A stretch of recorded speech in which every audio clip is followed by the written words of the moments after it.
Hello बच्चों, आप सभी का स्वागत है एलडी क्लासेस में। आज से हम शुरू कर रहे हैं कक्षा त्वैत आरबीएससी बोर्ड का अध्याय नंबर फर्स्ट। आपकी किससे मैथ्स बुक का ये पहला चैप्टर है। इसका नाम क्या है? संयुक्त फलन। चलो तो हम पहले ये देख लेते हैं ये संयुक्त फलन का मतलब क्या होता है। तो संयुक्त फलन से पहले हम ये सीखते हैं कि फलन क्या होता है। ठीक है, फलन ऐसे आपने 11th कक्षा में पढ़ा है, लेकिन फिर भी एक बार देखो कैसे होता है फलन। मैं यहाँ पर डेफिनेशन लिखी है, किसी समुच्चय ए से समुच्चय बी में परिभाषित फलन एक ऐसा नियम है जिसके अंतर्गत ए का प्रत्येक अवयव बी के किसी न किसी एक अवयव से जुड़ा हो। अब आप कहोगे गुरुजी ये क्या होता है समुच्चय, क्या होता है अवयव, ये कुछ समझ में नहीं आया। अगर आपने मुझसे ये सवाल पूछा है और आप 12th में हो कि समुच्चय क्या होता है, तो फिर आपको पाप लगना चाहिए। पाप क्यों लगेगा? क्योंकि आपने ये 11th में पढ़ा है समुच्चय क्या होता है। फिर भी एक बार सुनो शॉर्ट में समुच्चय क्या होता है। यदि आपने किन्हीं वस्तुओं का या फिर संख्याओं का संग्रह किया, क्या कहा मैंने? किन्हीं वस्तुओं या संख्याओं का संग्रह किया, तो वो जो संग्रह है वो क्या कहलाता है? आपका समुच्चय कहलाता है। और अवयव क्या होता है? उस समुच्चय में उपस्थित जो वस्तु है वो उसके अवयव है। फिर से सुनो, किन्हीं वस्तुओं का संग्रह करना समुच्चय कहलाता है और उस संग्रह में जो वस्तु है वो अवयव है। ठीक है, समझ में आया? अब देखो ये पूरा डेफिनेशन फिर से एक बार देखते हैं। किसी समुच्चय ए से समुच्चय बी में परिभाषित एक फलन ऐसा नियम है जिसके अंतर्गत ए का प्रत्येक अवयव बी के किसी न किसी एक अवयव से जुड़ा हो। अब देखो इसको एग्जांपल से समझते हैं। कैसे एग्जांपल? देखो मैंने माना ए एक समुच्चय है जिसमें 1, 2 और 3 अवयव है। बी कोई समुच्चय है जिसमें ए बी सी डी ये 4 अवयव है। तो अब ये क्या बोल रही है डेफिनेशन कि ए का प्रत्येक अवयव इससे जुड़ा होना चाहिए। मतलब ए का इसके साथ संबंध हो सकता है, इसके साथ और ये अंतिम के साथ। अब इसमें कोई खाली नहीं होना चाहिए। कुल मिला के ये ऐसे कह रही है डेफिनेशन, क्या बोल रही है कि इसमें कोई भी खाली नहीं होना चाहिए, इसमें कोई भी रिक्त रह सकता है। 1, 2 अपने हिसाब से खाली रह सकते हैं। ठीक है, देखो इसमें जैसे कि सी है वो रिक्त है। ठीक है, ऐसे तो इसके प्रत्येक अवयव इससे संबंधित है तो वो फलन कहलाता है। अब हम सीखते हैं संयुक्त फलन क्या होता है। ठीक है, फलन समझ में आ गया होगा उम्मीद करता हूँ, और ज़्यादा सीखने की जरूरत नहीं है, 11th में पढ़ा है।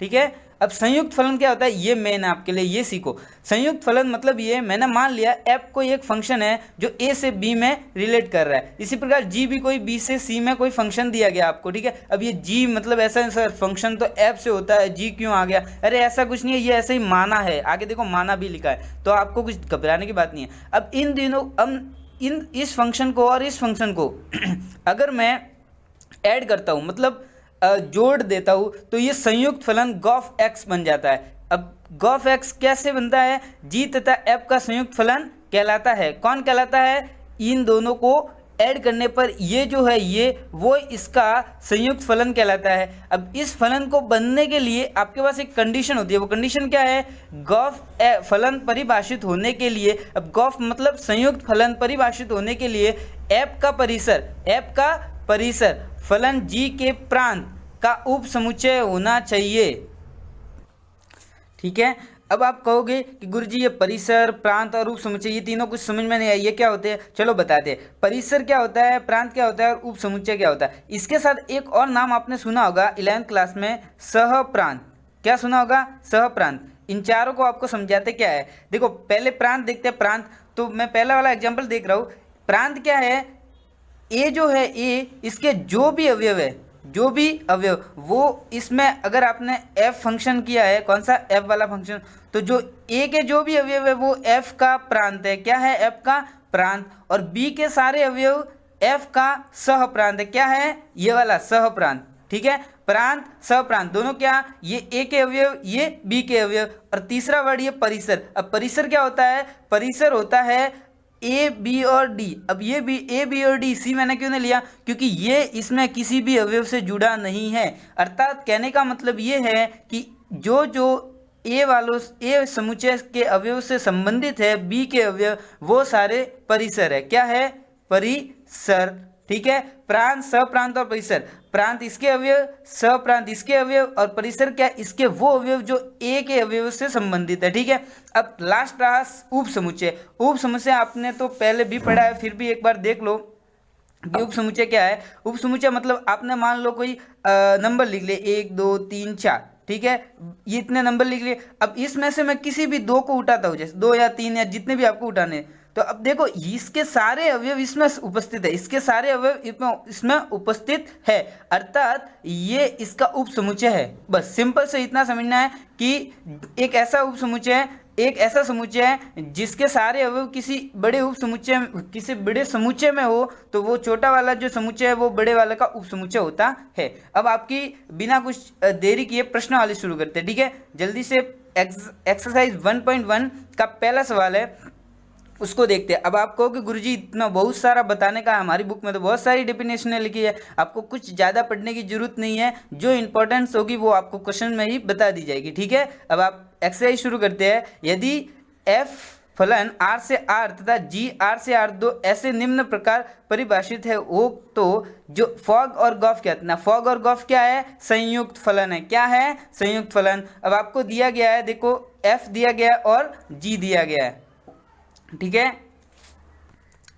हाँ तो देखो fx क्या दिया गया, f फलन क्या दिया गया है आपको 2x + 3। मैं आपको पहले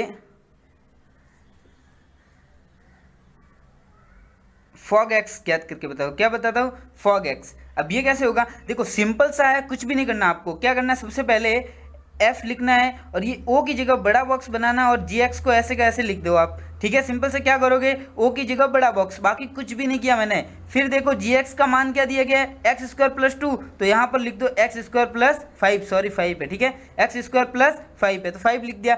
अब क्या होगा आगे, देखो अब इसकी और इसकी कंपेयर करनी है, तुलना करनी है। देखो x को कैसे बाहर निकला है, f को कैसे बाहर निकाल रहा है, 2 से गुणा करके 3 जोड़ रहा है। फिर से सुनो, x को f कैसे बाहर निकाल रहा है, 2 से गुणा फिर 3 जोड़ना है। तो इसी में वही करना है, f को कैसे निकालेगा, 2 से गुणा, पूरे वाले के साथ गुणा करोगे, पूरे वाले के साथ, और 3 जोड़ दो। अब इसको हल कर दो, 2x² + 10 + 3। अब 10 कहाँ से आया ये मत पूछना, क्योंकि 2 × 5 कितना होगा, 10 होगा। 2x² + 10 और 3 13, बस यही तो आपका आंसर है। अरे सिंपल है कि नहीं है, ये x लिखा, ठीक है, कंफ्यूज मत होना, ठीक है, सिंपल है। फॉग x हो गया। अब आपको गॉफ x करके बताया जा रहा है, अब आपको गॉफ x निकालना सिखाते हैं, ठीक है। देखो गॉफ x कैसे निकलेगा, सेम प्रोसेस करनी है, कुछ भी नहीं करना, सेम प्रोसेस। g लिखो, अब पहले जो है वो पहले लिखना है। अब यहाँ पर f पहले था तो f बाहर लगाया, g x अंदर लगाया। इसी प्रकार इधर g बाहर लगेगा और बड़ा बॉक्स आएगा, बड़ा बॉक्स कहाँ से, o से, और fx u लिखोगे आप, ठीक है, सिंपल से हो गया। अब देखो g fx का मान, देखो fx का मान क्या है, 2x + 3 है, तो इधर लिख दो 2x + 3। अब देखना, अब इसके साथ कंपेयर, g वाला है तो g वाले के साथ कंपेयर करो। g x को कैसे निकाल रहा है, स्क्वायर करके 5 जोड़ रहा है, स्क्वायर करके 5 जोड़ रहा है, तो इसका भी स्क्वायर कर दो, स्क्वायर कर दो और 5 जोड़ दो, ठीक है।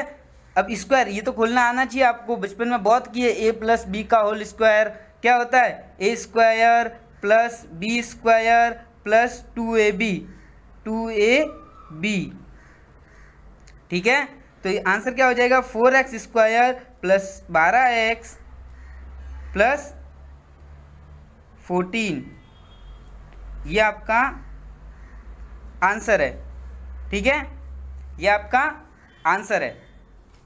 आया समझ में, कैसे किया देख लो एक बार, वापिस रिपीट कर देता हूँ। g o की जगह बड़ा बॉक्स आ गया, fx लिखा, फिर g 2x + 3। अब इसको कैसे निकालोगे, इसकी तुलना करके, तो g x कैसे निकाल रहा है, स्क्वायर करके 5 जोड़ रहा है, तो आपको भी क्या करना है, स्क्वायर करके 5 जोड़ना है। फिर इसको खोल दो ब्रैकेट को, ये कैसे खोला, a + b के होल स्क्वायर से, ये तो आपको आना चाहिए। लो एक बार फिर लिख लेता हूँ मैं इधर, a + b का होल स्क्वायर क्या होता है, a + b का होल स्क्वायर क्या होता है, a² + b² + 2ab, ठीक है। एक बार ये देख लेना आप लोग, ये आपको आनी चाहिए। और फिर इन दोनों को जोड़ दिया, 9 और 5 को, ये आपका आंसर है। तो फॉग हो गया, गॉफ हो गया। अब जो आगे वाले 3 सवाल है वो आपको नेक्स्ट वीडियो में मिलेंगे, ठीक है। तब तक आप ट्राई करना, और आंसर आ जाए तो अच्छी बात है, वरना हम कल सीख लेंगे, ठीक है बच्चों। Thank you.